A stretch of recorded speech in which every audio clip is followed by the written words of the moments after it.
beginnen onze viering in 5 minuten.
Welkom allemaal in deze viering, die wij beginnen in de naam van de Eeuwige, de Vader en de Zoon en de Heilige Geest. Amen. Genade zij u en vrede van God onze Vader en de Heer Jezus Christus. Amen. Goedemorgen allemaal. Zo begin ik altijd mijn vieringen in de kerk. En meestal hoor ik van de parochianen ook een goedemorgen. Ja. Maar vandaag zijn wij met heel kleine gemeenschap hier. Maar er zijn ook meerdere mensen die met ons betrokken zijn. Welkom u allen, beste parochianen van heilige Augustinus Parochie. We zijn helaas niet in onze kerkgebouw zoals wij iedere zondag of vaak doen of deden. Maar toch zijn wij met elkaar verbonden als één parochie via internet. Maar er zijn ook meerdere mensen die met ons betrokken zijn. Niet alleen van Breda, maar ook vanuit andere locaties van heel onze wereld. Welkom jullie allemaal bij deze viering. Voor mij is het een Augustinus viering. Daarom hebben wij hier 4 kaarsen. Dat willen wij vandaag en nu aansteken. De kaarsen stralen onze verbondenheid met God en met elkaar. Mag ik nu 4 mensen, pater Rian, meneer Jan, meneer Werner en onze pater Hugo vragen de 4 kaarsen aan te steken. Maar let op, afstand.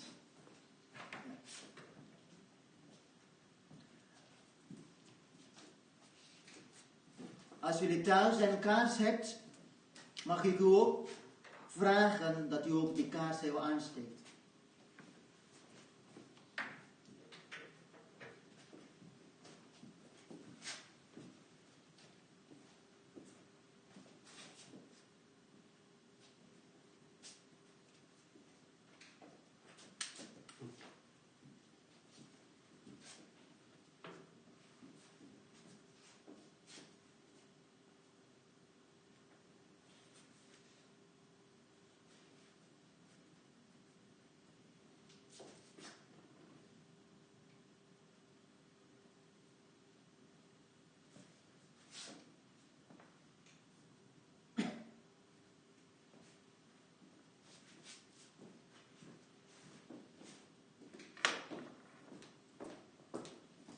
De kaarsen stralen zeker het licht, maar ook onze verbondenheid uit. Het evangelie van vandaag gaat over Lazarus. Wat Lazarus overkomt, overkomt ook ons. Geboren worden, leven en sterven. Op deze dag zien wij het en we weten niet wat met onze wereld zal gebeuren. Maar het woord van God roept hem opnieuw tot leven. Niet alleen aan de omstanders van toen, maar ook nu aan ons, zegt Jezus. Rol de steen weg. Maak de zwachtels los. Met deze coronacrisis kun je al gauw in een uitzichtloze situatie terechtkomen. Zonder hoop. Vandaag worden wij allemaal opgeroepen om geloof en vertrouwen te stellen in God, die ons levend maakt en die aan de dood het laatste woord heeft ontnomen. We zien niet altijd sporen van leven, omdat wij er niet voor openstaan. Daarom bidden wij om ontferming.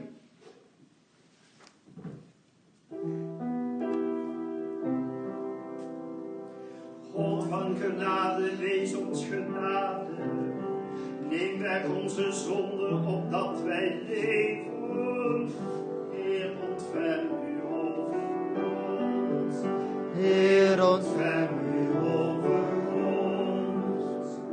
Laat ons weer horen van vreugde. En die gebroken zijn, zullen weer opstaan. Heer, ontferm u over ons. Heer, ontferm u over ons. God, schep een hart in ons dat zuiver is. En laat uw geest ons vernieuwen. Heer, ontferm u over ons. Heer, ontferm u over ons. Open uw mond en wij zullen spreken. En onze woorden zullen u prijzen. Heer, ontferm u over ons. Heer, ontferm u over ons. God, neem van ons aan wat wij geven. Ons hart dat klein is en gebroken. Heer, ontferm u over ons. Heer, ontferm u over ons.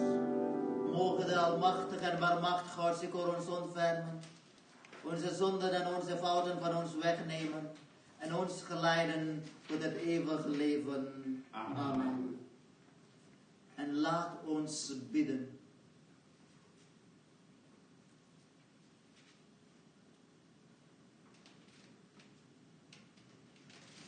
We leggen alles dat wij in onze hart aan de voeten van de God neer. Betrouwbare, eeuwige God, in u is heel de schepping geborgen. En bij u gaat geen leven verloren. Open dan ons hart en onze oren, opdat wij het woord verstaan dat u tot ons spreekt. Dat wij weten waartoe wij geroepen worden, om op te staan uit doodse duisternis en te leven in uw licht door hem, Jezus Messias, uw Zoon, die de opstanding en het leven is voor altijd. Amen. We luisteren nu naar de eerste lezing, genomen uit de profeet Ezechiel.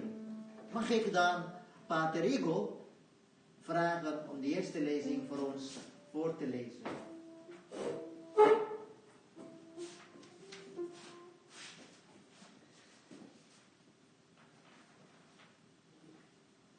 Eerste lezing van profeet Ezechiel.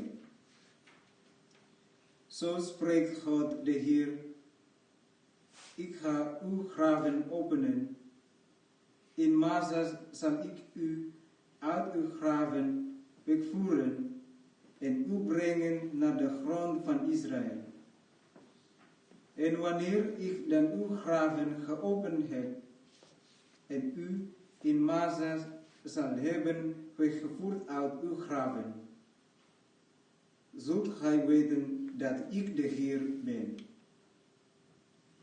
Mijn geest zal ik over u uitstorten en gij zult leven.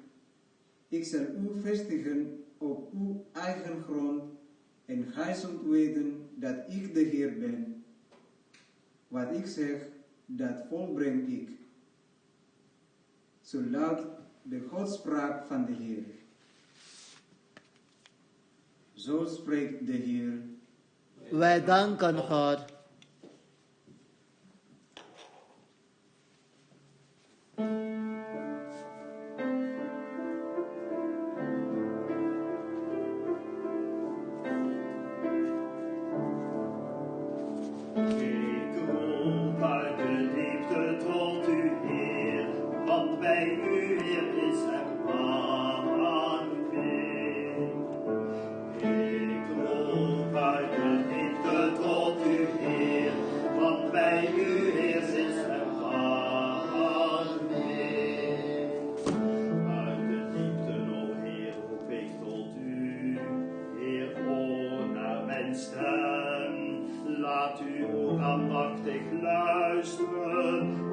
de stem van mijn smeken. Ik roep uit de diepte tot u, Heer, want bij u eerst is ervaring. Als gij de zonden gedenkt, o Heer, wie zal het bestaan?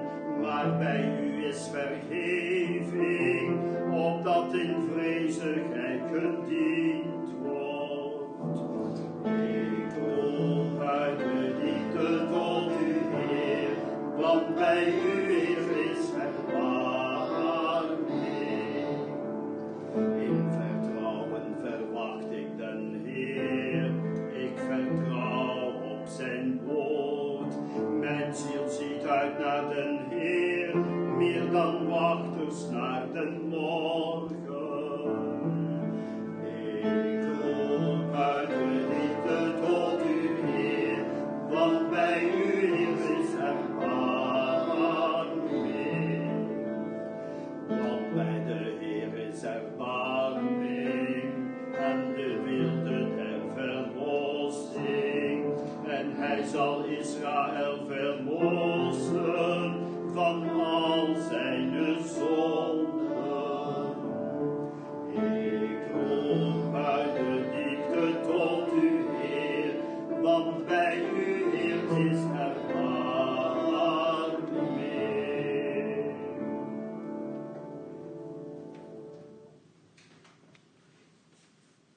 We luisteren naar de tweede lezing, gelezen door Pater Rian.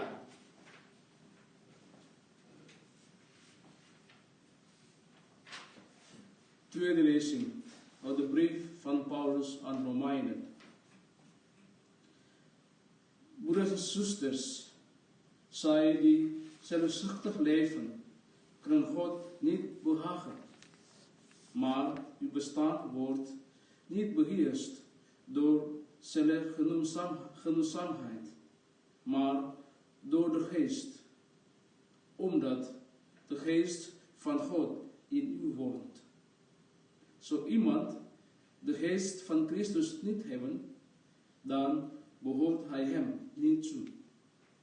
Als Christus in u is, blijft wel uw lichaam door de zonde de dood gewijd, maar uw geest leeft. En als de geest van God, die Jezus van de doden heeft opgewekt, in u woont, zal hij de Christus Jezus van de doden heeft doen opstaan.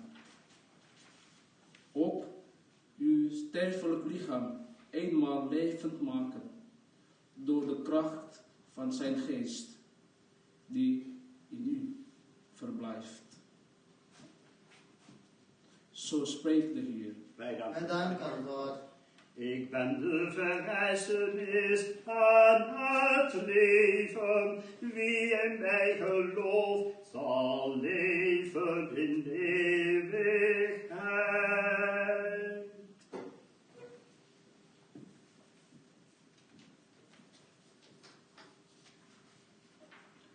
De Heer zal bij u zijn. De Heer is gekomen. Lezing uit het heilige evangelie van onze Heer Jezus Christus volgens Johannes.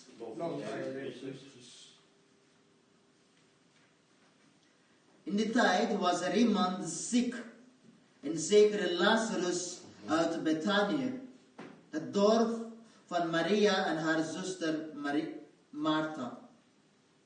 Maria was de vrouw die de Heer met geurige olie had gezalfd en zijn voeten met haar haren had afgedroogd. De zieke Lazarus was haar broer. De zusters van Lazarus stuurden Jezus de boodschap: Heer, hij die gij lief hebt, is ziek. Toen Jezus dit hoorde, zei hij: Deze ziekte voert niet tot de dood, maar is om Gods glorie, opdat de Zoon Gods ervoor verheerlijkt mogen worden. Jezus hield veel van Martha, haar zuster en Lazarus. Toen hij dan ook hoorde dat Lazarus ziek was, bleef hij weliswaar nog 2 dagen ter plaatse. Maar daarna zei hij tot zijn leerlingen: laat ons weer naar Judea gaan. De leerlingen zeiden: Rabbi, nog pas probeerden de Joden u te stenigen. En gaat gij er nu weer heen? Jezus antwoordde: heeft de dag geen 12 uren? Overdag kan iemand gaan zonder zich te stoten, omdat hij het licht van deze wereld ziet. Maar gaat iemand 's nachts, dan stoot hij zich, omdat het licht niet in hem is. Zo sprak hij. En hij voegde eraan toe: onze vriend Lazarus is ingeslapen, maar ik ga erheen om hem te wekken. Zijn leerlingen merkten op: Heer, als hij slaapt, zal hij beter worden. Jezus had echter van zijn dood gesproken, terwijl zij meenden dat hij over de rust van de slaap sprak. Daarom zei Jezus toen ronduit: Lazarus is gestorven. En omwille van u verheug ik mij dat ik er niet was, opdat gij mocht geloven. Maar laat ons naar hem toe gaan. Toen zei Thomas, bijgenaamd Didymus, tot zijn medeleerlingen: laten ook wij gaan om met hem te sterven. Bij zijn aankomst bevond Jezus dat Lazarus al 4 dagen in het graf lag. Betanië nu was dicht bij Jeruzalem, op een afstand van ongeveer 3 kilometer. Vele Joden waren dan ook naar Martha en Maria gekomen om hen te troosten over het verlies van hun broer. Zodra Martha hoorde dat Jezus op komst was, ging zij hem tegemoet. Maria echter bleef thuis. Martha zei tot Jezus: Heer, als hij hier was geweest, zou mijn broer niet gestorven zijn. Maar zelfs nu weet ik dat wat hij ook aan God vraagt, God het u zal geven. Jezus zei tot haar: uw broer zal verrijzen. Martha antwoordde: ik weet dat hij zal verrijzen bij de verrijzenis op de laatste dag. Jezus zei haar: ik ben de verrijzenis en het leven. Wie in mij gelooft, zal leven, ook al is hij gestorven. En ieder die leeft in geloof aan mij, zal in eeuwigheid niet sterven. Gelooft zij dat? Zij zei tot hem: ja, Heer, ik geloof vast dat hij de Messias zijt, de Zoon Gods die in de wereld komt. Na deze woorden ging zij haar zuster Maria roepen en zei zachtjes: de meester is er en vraagt naar je. Zodra Maria dit hoorde, stond zij vlug op en ging naar hem toe. Jezus was nog niet in het dorp aangekomen, maar bevond zich nog op de plaats waar Martha hem ontmoet had. Toen de Joden die met Maria in huis waren om haar te troosten, haar plotseling zagen opstaan en weggaan, volgden zij haar in de mening dat zij naar het graf ging om daar te wenen. Toen Maria op de plaats kwam waar Jezus zich bevond, viel zij hem te voet zodra zij hem zag en zei: Heer, als hij hier was geweest, zou mijn broer niet gestorven zijn. Toen Jezus haar zag wenen, en eveneens de Joden die met haar waren meegekomen, doorliep hem een huivering. En diep ontroerd sprak Jezus: Waar hebt gij hem neergelegd? Ze zeiden hem: Kom en zie hier. Jezus begon te wenen, zodat de Joden zeiden: Zie eens hoe hij van hem hield. Maar sommigen onder hen zeiden: Kon hij, die de ogen van de blinde opende, ook niet maken dat deze niet stierf? Bij het graf gekomen, overviel Jezus opnieuw een huivering. Het was een rotsgraf en er lag een steen voor. Jezus zei: Neemt de steen weg. Martha, de zuster van de gestorvene, zei hem: Hij riekt al, want het is reeds de 4e dag. Jezus gaf haar ten antwoord: Zei ik u niet, dat als hij gelooft, de Gods heerlijkheid zult zien? Toen namen zij de steen weg. Jezus sloeg de ogen ten hemel en sprak: Vader, ik dank u dat gij mij verhoord hebt.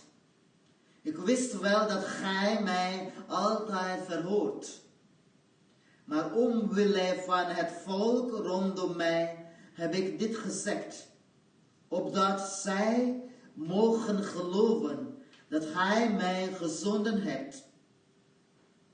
Na deze woorden riep hij met een luide stem: Lazarus, kom naar buiten. De gestorvene kwam naar buiten, voeten en handen met zwachtels gebonden en met een zweetdoek om zijn gezicht. Jezus beval hun: Maakt hem los en laat hem gaan. Vele Joden die naar Maria waren gekomen en zagen wat hij gedaan had, geloofden in hem. Zo spreekt de Heer. Wij danken God.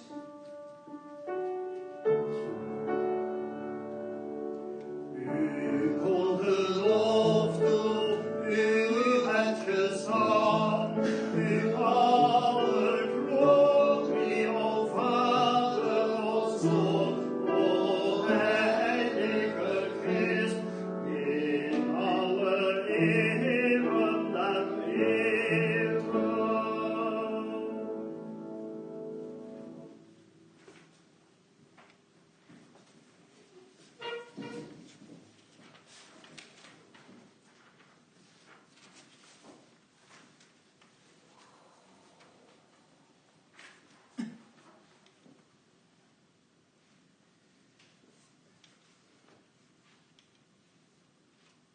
Back.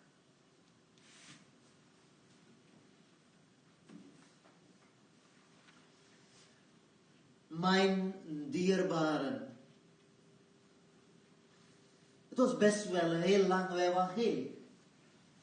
Meer dan 5 minuten. Maar dat ging over Lazarus, over Maria en over Martha. En over Jezus die te laat komt bij zijn dode vriend. Er zijn ook mensen die naar de kerk laat komen, op de laatste nippertje, of een 15 minuten later. Dan zeggen wij Brabantse kwartiertje. En Jezus was ook laat. Het gaat hier vandaag over leven en over dood. Ik weet niet hoe het u vergaat. Maar het overlijden van een naaste is en blijft groot mysterie.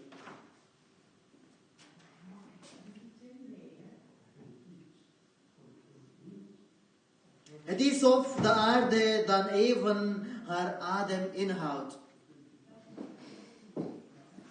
Op dit snijvlak van nog in leven zijn en even later er niet meer zijn, is er een moment dat wij niet kunnen vatten.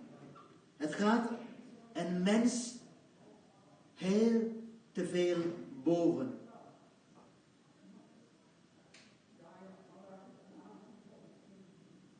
Het kan een moment zijn van ontreddering. Zeker als het onverwachts gebeurt. Net als deze dagen waar onze wereld zwaar getroffen is door een virus. Mensen komen te overlijden. En er is niemand van familie kan aanwezig zijn. Om goodbye, adieu, om afscheid te nemen. De pijn is verschrikkelijk. Het is onvoorstelbaar. En wie zou de steen wegnemen? Steen van verdriet, steen van afscheid en droefheid. Soms is de dood een moment van bevrijding. Als na een lang ziekbed de genadige dood komt. Eindelijk rust en overgave. Eindelijk is de steen weg. Ik mag nu even rusten. Ik heb vaak bij de uitvaartgesprekken gehoord van mensen. Het is voor onze pa of ma goed geweest. Zij of hij is nu bij de Heer. Er is rust gekomen. Als ik naar de lezingen kijk, er zijn tekens van hoop. Wie zou de steen weghalen? Haal die steen weg, zei de Heer. Hoop van iemand die de steen wegneemt en nieuw leven geeft. De profeet Ezekiel, zo zien jullie hier in de beeld, ziet een visioen van de Heer, van Yahweh, van God, die de dood laat zijn, maar een nieuw uitzicht geeft. Ik zal de graven openen en u weer tot leven wekken. Een nieuw perspectief in het Joodse denken, waar tot dan toe geen sprake was van nieuw leven na de dood. En de tweede lezing is het Paulus, die ons leven na de dood met dat van Jezus verrijzenis verbindt. Het is met het andere verbonden. Het een is met de andere verbonden. Het lange evangelie gaat over het mysterie van de dood. Wat daar gebeurde is echt bijzonder. En doden weer naar het leven brengen, kan Jezus alleen doen, niemand anders. Hij kan wel een grote steen van angst en onmacht wegnemen. We weten dat Lazarus zijn goede vriend was, net als Maria en Martha. Daar voelde hij thuis. De dood van Lazarus raakte de ziel van Jezus. En hij die de verrijzenis en het leven is, maakte een bijzondere gebaar van vriendschap en liefde. Zoals wij hier in de beeld zien, Jezus haalt de steen weg.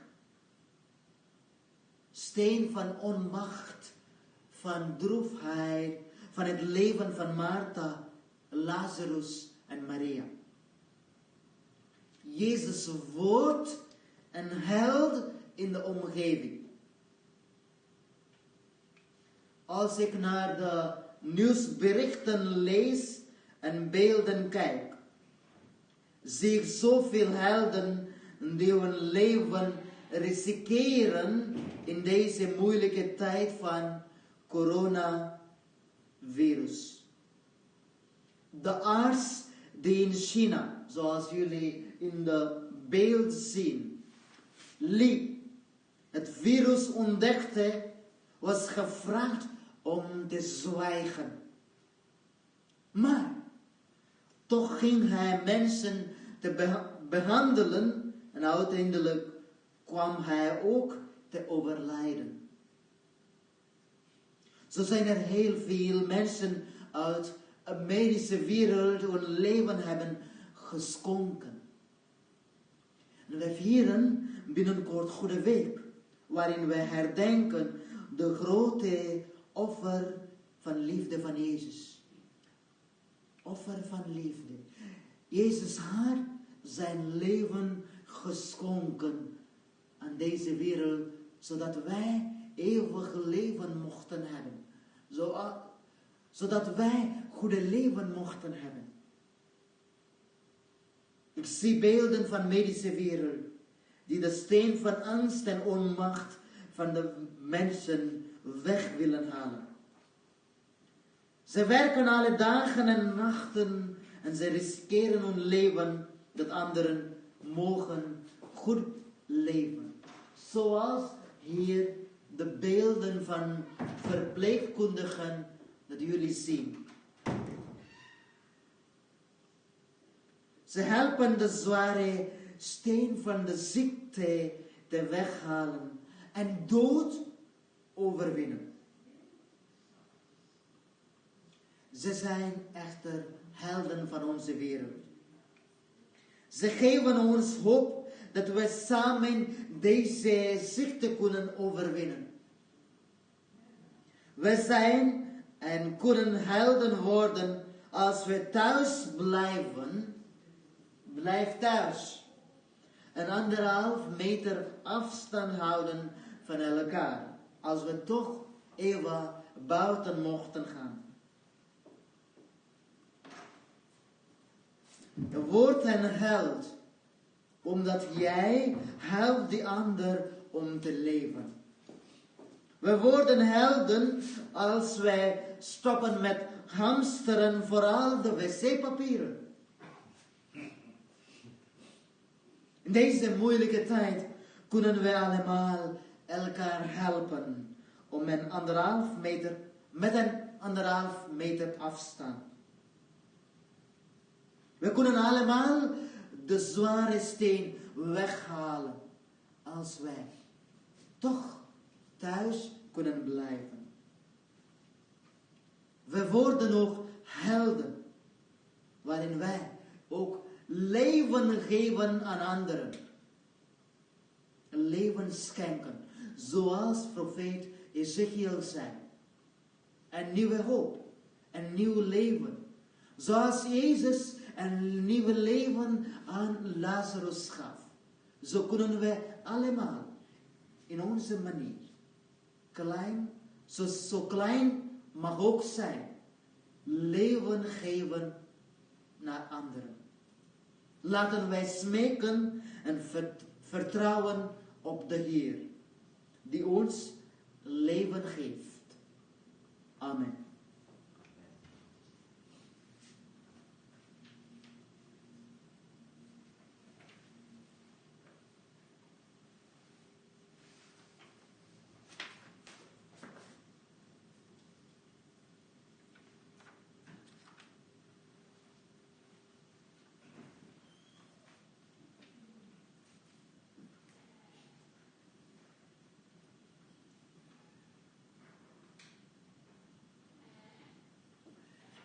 Laten wij staan en ons geloof belijden.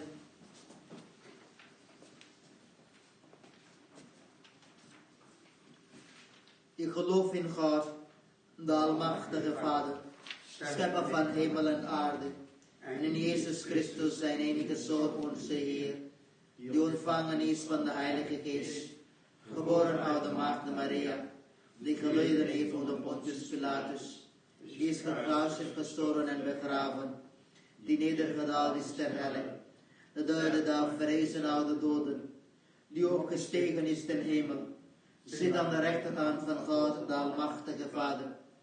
Vandaar zal hij komen oordelen, de levenden en de doden. Je gelooft in de Heilige Geest, de Heilige Katholieke Kerk, de gemeenschap van de heiligen, de vergeving van de zonden, de verrijzenis van het lichaam en het eeuwige leven. Amen.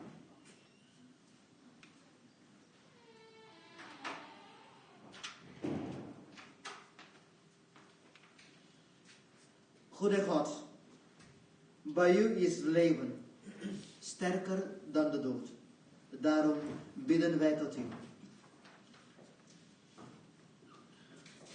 Voor allen die zich dienstbaar maken in kerk en samenleven, voor leidingsgevenden, bestuurders en voorgangers, dat zij bekommerd zijn om wie van hen aanvankelijk zijn, en wegen weten te vinden die naar het leven leiden. Laat ons zingen bidden. Heer onze God, wij bidden u, verhoor ons. Voor allen die klaarstaan voor wie hun hulp nodig hebben, voor artsen en zorgverleners, rampenteams en reddingswerkers, dat zij deskundig en snel hun werk kunnen doen en nooit te laat zijn waar zij het hardst nodig zijn. Laat ons zingen bidden. Heer onze God, wij bidden u, verhoor ons. Voor allen die vastlopen en gevangen zitten in duisternis, voor psychiatrische patiënten, verslaafden en daklozen, dat zij mogelijkheden krijgen om dat bestaan te ontvluchten en geroepen worden om tot nieuw leven te komen. Laat ons zingen bidden. Heer onze God, wij bidden u, verhoor ons. Voor allen die voldoende rondgaan en mensen opburen, voor ouders en leerkrachten, voor mantelzorgers en thuishulpen, dat zij zich met liefde en vreugde wijden aan hun taak en blijven vertrouwen op kansen en toekomst voor iedereen. Laat ons zingen bidden. Heer onze God, wij bidden u, verhoor ons. Voor allen die ons ter harte gaan, bidden wij. Voor allen die ziek zijn en het moeilijk hebben. En voor onze dierbare overledenen. Met name noemen wij Nettie van Marinbroer, Ver van Assen, Marijke Tegelaas, Nel Kambeen Damen, Johannes de Vries, Jean Stefan van Gaarling, Gerda van Kempen, Wil Velge, Chris Soheer, Ad Maas, Rit Krijnen-Rongen, Francis Mouwen, Jo Snijders, echtgenote van Sijf, Sijf Buis en Riet Omen, weduwe van Toonbaks. We gedenken ook Johan van Beek, het is zijn jarige tijden. Martin van Beek, echtgenoot van Wies van Beek. Kees en Door Kleindop, Jo van den Broek van Ham, Anton Verschuren, Toos Hogelander van Doormaal, Annie Maartens, echtgenote van Joop Valk, Lisette Snijders en pastoor Adrie Verheijden. Laat ons zingen bidden. Heer onze God, wij bidden u verhoor ons. En laten wij samen bidden het gebed. God, toevlucht in onze nood, kracht in onze vertwijfeling en angst, vertroosting in ziekte en lijden. Wees ons uw volk nabij en genadig, nu wij allen de gevolgen ondervinden van het uitgebroken coronavirus. Wees een beschermer voor hen die dit virus hebben opgelopen. Wij bidden voor hen om hoop en genezing. Wij bidden voor hen die aan de gevolgen van dit virus zijn overleden, dat zij bij u geborgen mogen zijn. Wij bidden voor allen die werkzaam zijn in de gezondheidszorg en het openbaar bestuur, dat zij uw nabijheid en zegen mogen ervaren in hun werk ten dienste van heel de samenleving. Doe ons beseffen hoe groot uw liefde is voor ieder van ons, en dat gij met ons zijt, nu wij de kwetsbaarheid van ons bestaan ervaren. Versterk ons geloof en onze hoop, zodat wij ons altijd zonder aarzelen overgeven aan uw vaderlijke voorzienigheid. Door Christus onze Heer. Amen.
Bid, broeders en zusters, dat mijn en uw offer aanvaard kan worden door God onze goede en barmachtige Vader.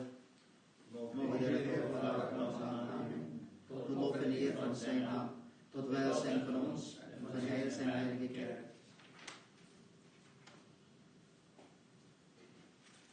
Laten we ons bidden. God van alle leven, van u mogen wij de schepping ontvangen en al wat zij aan vruchten voortbrengt. Neem dan aan wat wij aandragen, deze gaven, brood en wijn, dat zij met ons mogen getuigen van leven in uw nabijheid, sterker dan elke dood, omdat hij leeft, die de opstanding is en het leven. Jezus, uw Zoon en de Messias in eeuwigheid. Amen. De Heer zal bij u zijn. Verheft uw hart. Brengen we dank aan de Heer, onze God. Heilige Vader, machtige eeuwige God, om recht te doen aan uw heerlijkheid, om heil en genezing te vinden, zullen wij u danken, altijd en overal, door Christus onze Heer. Hij heeft zich een waarachtige mens getoond toen hij diep ontroerd weende om Lazarus, zijn vriend. Maar ook God van eeuwigheid, toen hij hem deed opstaan uit het graf. Met zijn volk begaan brengt hij ons allen door zijn pasmysterie tot het nieuwe leven. Door wie de engelen, die eeuwig staan voor uw troon, uw vol vreugde aanbidden, koning in majesteit. Laat nu ook onze stemmen meeklinken in dit koor. Wij smeken u, en dat ook onze hulde wordt gehoord, als u ter eer dit lied wordt aangegeven. Heilig, heilig, heilig, de Heer, de God der hemelse machten. Vol zijn hemel en aarde van uw heerlijkheid. Hosanna in den hogen. Gezegend hij die komt in de naam des Heeren. Hosanna in den hogen.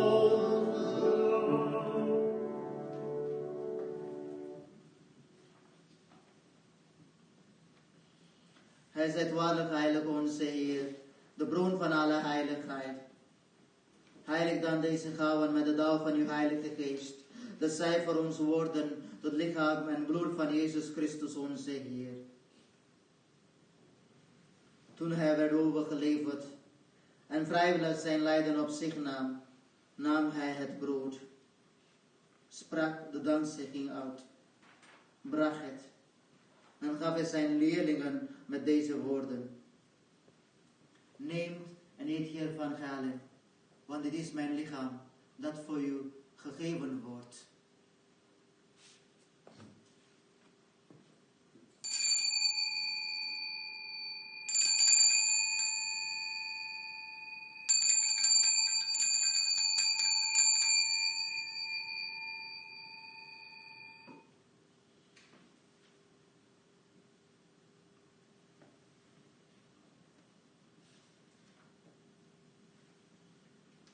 Zo nam hij na de maaltijd ook de kelk, sprak opnieuw de dankzegging uit en gaf hem zijn leerlingen met deze woorden. Neemt deze beker en drinkt hier allen uit, want dit is de beker van het nieuwe altijd durende verbond. Dit is mijn bloed, dat voor u en alle mensen wordt vergoten tot vergeving van de zonden. Blijf dit doen om mij te gedenken.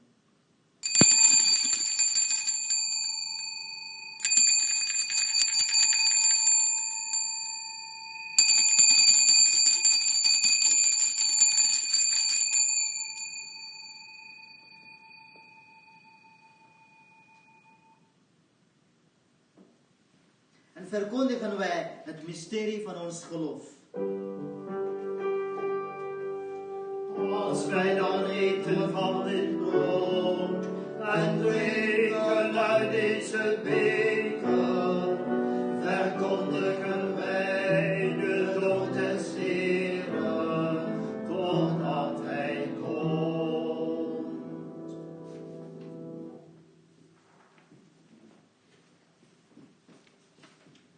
zijn dood en verrijzenis in dachten, God, bidden wij u aan, het levensbrood en de kelk van het heil. We danken u omdat hij ons waardig huurt om voor uw aangezicht te staan en uw heilige dienst te verrichten. Zo delen wij in het lichaam en bloed van Christus. En wij smeken u dat wij door de Heilige Geest worden vergaderd tot één enige goede. Denk toch, Heer, aan uw kerk, verspreid over de hele wereld, dat er liefde volkomen wordt, één heilige volk met Franciscus onze paus, Johannes onze bisschop en allen die uw heilige dienstwerk verrichten. Gedenk ook onze broeders en zusters die reeds ontslapen zijn in de hoop der verrijzenis. Ja, alle gestorvenen dragen wij op aan uw zorg. Neem hen aan en laat hen verschijnen in het licht van uw gelaat. We vragen u, ontferm u over ons allen, opdat we tezamen met de maagde Maria, de moeder van Christus, met de heilige Josefa bruidegom, met de apostelen, met de heilige Augustinus, Willibrordus, Michael, Franciscus en Lucas, en met alle heiligen, die er eens leefden in uw welbehagen, waardig bevonden worden, het eeuwig leven delachtig te zijn, en u loven en eren door Jezus Christus, uw Zoon.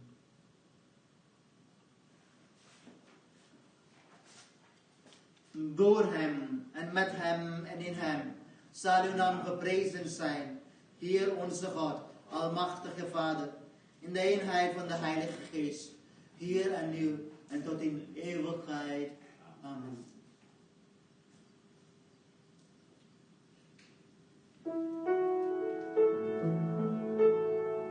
Laten we bidden tot God onze Vader, met de woorden die Jezus ons gegeven heeft. Onze Vader die in de hemel zijt, uw naam wordt geheiligd, uw rijk komen, uw wil geschieden op aarde zoals in de hemel. Geef ons heden ons dagelijks brood en vergeef ons onze schulden, zoals ook wij vergeven aan onze schuldenaren. En breng ons niet in beproeving, maar verlos ons van het kwade. Verlos ons, Heer, van alle kwaad. Geef vrede en vreugde in onze dagen, dat wij gestuurd door uw barmhartigheid en liefde vrij mogen zijn van zonde en beveiligd tegen alle onrust, hoopvol wachtend op de komst van Jezus Messias, uw Zoon. Want van u is het koninkrijk en de kracht en de heerlijkheid in eeuwigheid. Amen. Bidden wij om vrede.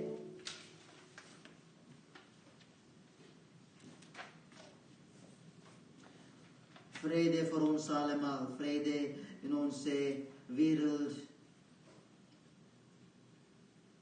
vrede in deze moeilijke momenten.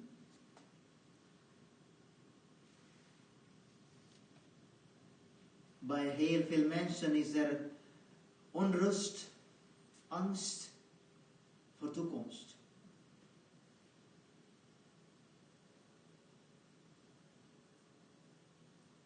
Maar wij bidden tot God, die ons hoop geeft, die ons leven schenkt.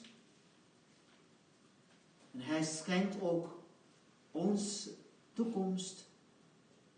Hij schenkt ons ook het leven.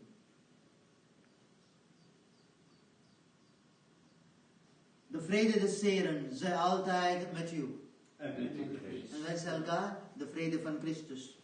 Vrede allemaal. Vrede allemaal.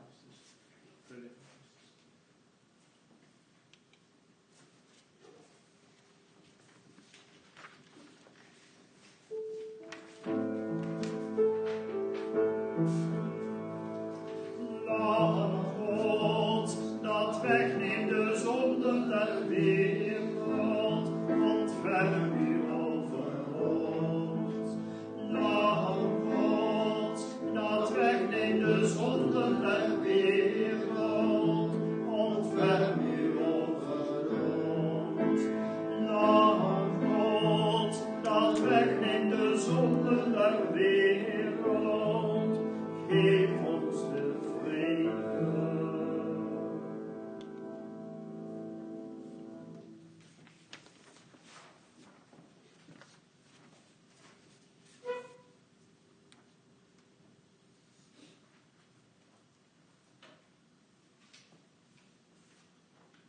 brood breken en wijn ronddelen is een profetisch gebaar van Gods aanwezigheid onder ons. Van God met ons. Van God voor ons. Gelukkig zijn wij die genodigd zijn aan de maaltijd van de Heer. Heer, ik ben niet waardig dat Hij tot mij komt, maar spreek en ik zal gezond worden. Ik weet dat de meesten van jullie geen kans krijgen om Jezus Christus in deze heilige communie te ontvangen. Op de scherm is er een gebed dat je kunt zelf bidden voor Gods genade en aanwezigheid in je leven.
Laat ons bidden.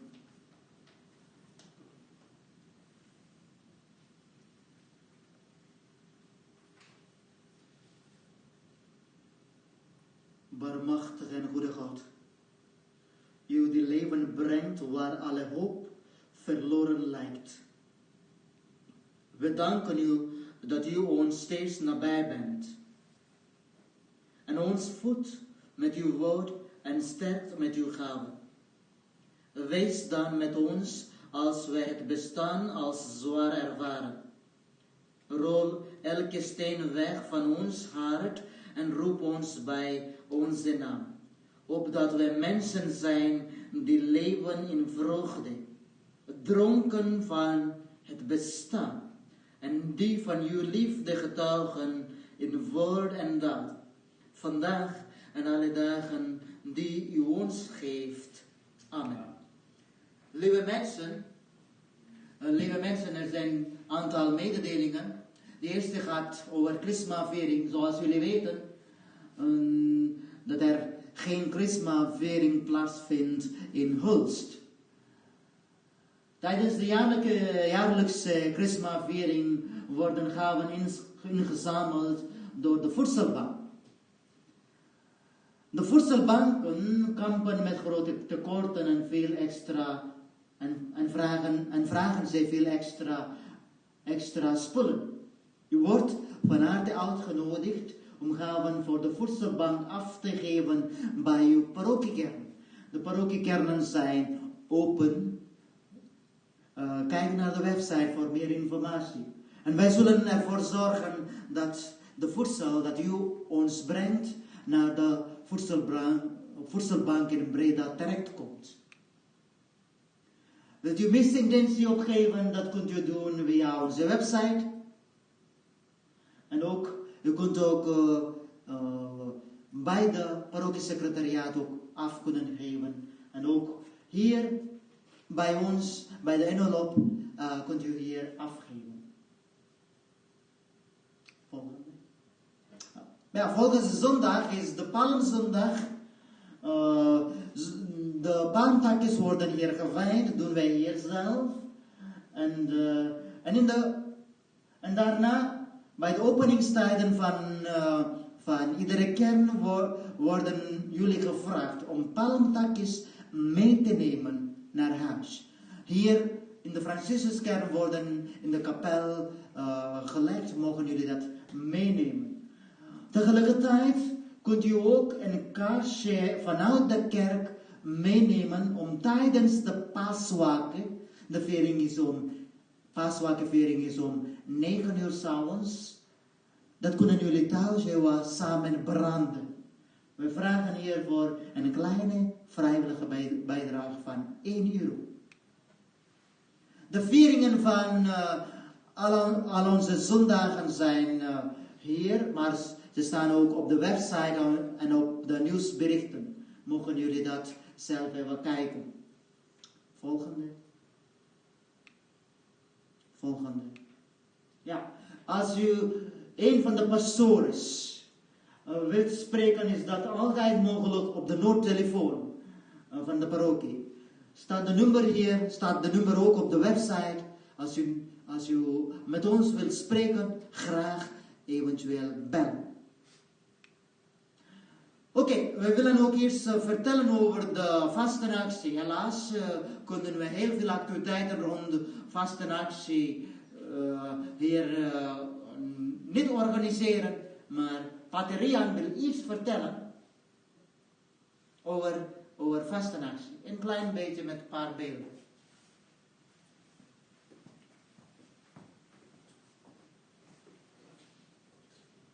Goedemiddag allemaal. Ja, ik heb een paar foto's in deze viering toegevoegd. Eigenlijk hebben wij deze vastenactie gedaan, maar helaas vanwege de coronavirus gaan wij niet door. Maar hier, ik heb een paar foto's om jullie te laten zien. Ja, ja, dit was de eerste stenen van de parochiehuis werden gezet toen ik op vakantie was. En dan ze beginnen met de verbouwing van dit gebouw. Ja. En ja, deze ook, ze begonnen met het gebouw. Ja, dat is de huidige situatie van het gebouw. Dus als jullie kijken, dat is binnenkant van het parochiehuis en geen plafond en vloer. Dus ze hebben een plafond en vloer nodig. En ook de buitenkant, kunnen jullie zien ook, ze hebben ramen en deuren nodig. En niet gedaan. En de tweede het over preschool. Ja, deze preschool was vroeger de kantoor van ons dorp. En in deze preschool zijn er nu rond 35 kinderen, peuters en kleuters. En ze worden verdeeld in 2 groepen. De ruimte is ook te klein voor hen, voor deze groep. Want ze hebben alleen maar 1 lokaal. En ze hebben ook geen toilet. U kijkt in de binnenkant van het lokaal van de kinderen. De muren en de ramen zijn oud. Want ja, komen van hout en bamboe. Dus ze moeten nieuwe muren en ramen nodig. En ja, ook binnenkant van het lokaal, dat is ook heel oud. En de tafel van de kinderen, daar hebben ze alleen maar 1 tafel voor 35 kinderen. Het is lastig voor hen om als ze een tekenen doen of als ze iets schrijven. Het is moeilijk voor hen om de tafel te verdelen. Dus ze hebben ook de tafel nodig. Ja, de tafel van lerares. Er zijn 3 lerares. En ze hebben ook alleen maar 1 tafel. Dus de lerares ook hebben de tafel nodig. En dat is een speeltafel. Ja, dat is de grond. Dat is ook, ja, misschien als regen is, dan kunnen de kinderen niet spelen. Ja, als ik zei, ja, hebben ze alleen maar 1 tafel, dus moeilijk voor hen om de tafel te verdelen. Ja, omdat ze alleen maar 1 tafel hebben, leren ze op de vloer. Dat is lastig voor hen, het is niet leuk om te leren. Ja, activiteiten buiten het lokaal. Daar vlakbij de school is er een kapel. Daar af en toe gaan ze samen bidden. En bij de Maria. En daarna hebben ze foto's gemaakt. En ze hebben samen gezongen. Ja, dank u wel.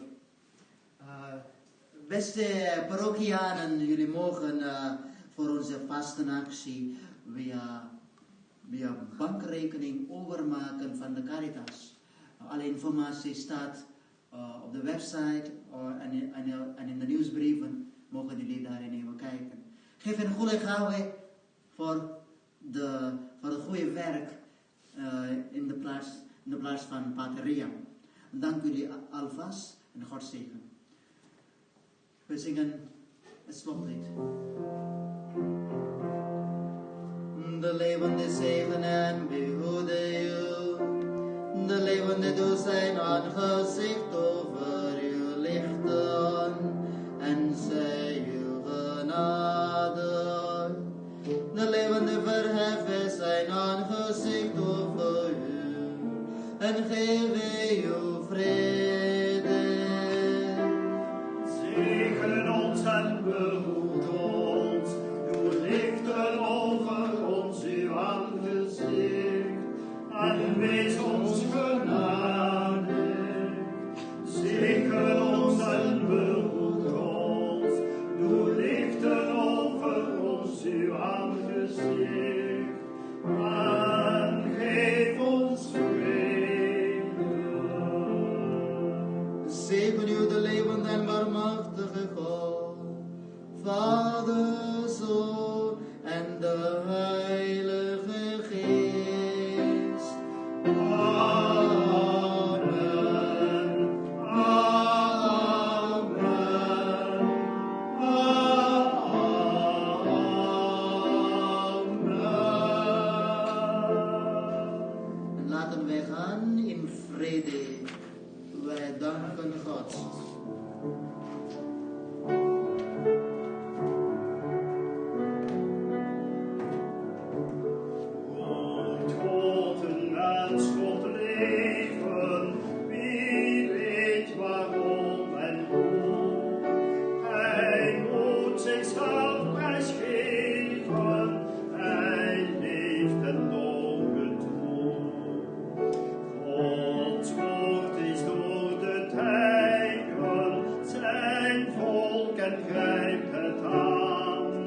zinken, zijn doop wil ondergaan, zal in de dood verzinken en uit de dood opstaan.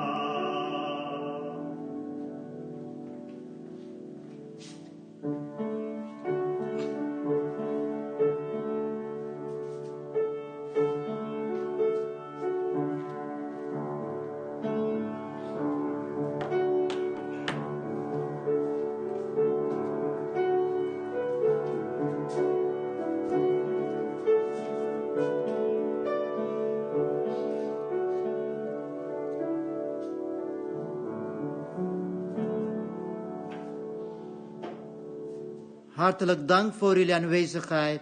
En ik wens jullie allemaal een fijne dag verder toe. God zegen. We zullen nu klaarmaken voor onze volgende viering. Dat begint in een kwartiertje. We are going to start our English Mass in 15 minutes. Have a nice day. God bless you.